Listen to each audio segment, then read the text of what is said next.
Hello, ഞാനും പൊന്നുട്ടനും കൂടി ഇന്ന് ഗുരുവായൂർ അമ്പലത്തിലെ ആനയോട്ടം കാണാൻ പോയിട്ടുണ്ടായിരുന്നു കേട്ടോ. ഉത്സവത്തിലെ പ്രധാന ചടങ്ങാണ് കേട്ടോ ഈ ആനയോട്ടം എന്ന് പറയുന്നത്. ഇതിനെ കുറേ ഐതിഹ്യങ്ങളൊക്കെ ഉണ്ട്. അതിനെ വിശദമായിട്ട് ഞാൻ വീഡിയോ യൂട്യൂബിലും ഫേസ്ബുക്കിലൊക്കെ ഇട്ടിട്ടുണ്ട് കേട്ടോ. നമ്മളെ ആനപ്പാപ്പാമാർ നമ്മളെ മണിയായിട്ട് അങ്ങോട്ട് മഞ്ജുളാലിൻ്റെ ഭാഗത്തേക്ക് ഓടും. അവിടെയാണ് ആനകളെയൊക്കെ നിരത്തി നിർത്തിയിട്ടുണ്ടാവുക. അവിടെ നിന്ന് ഈ മണിയൊക്കെ ഇട്ടിട്ട് ആനകൾ തിരിച്ചോടിയിട്ട് നമ്മുടെ കിഴക്കേ നട വരും. കിഴക്കേ നടയിൽ എത്തുന്നത് ആരാണോ അവരാണ് കേട്ടോ. ആ ആനയാണ് ആ കൊല്ലത്തെ ഭഗവാന്റെ സ്വർണ്ണത്തിടമ്പ് ഉത്സവകാലത്ത് എടുക്കുന്നത്. ആനകൾക്കൊക്കെ പ്രത്യേക പരിഗണന തന്നെ കിട്ടും. സുഖമായിരിക്കും കേട്ടോ ആ ഒരു ഉത്സവകാലത്ത് എന്ന് പറയുന്നത്. ആന അങ്ങനെ ഓടി വരുന്നുണ്ട്.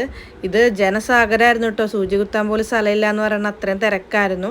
ഗുരുവായൂർ ദേവസ്വത്തിൻ്റെ ബാലു എന്ന് പറഞ്ഞ ആനയാണ് കേട്ടോ ഫസ്റ്റ് എത്തിയിട്ടുണ്ടായിരുന്നത്.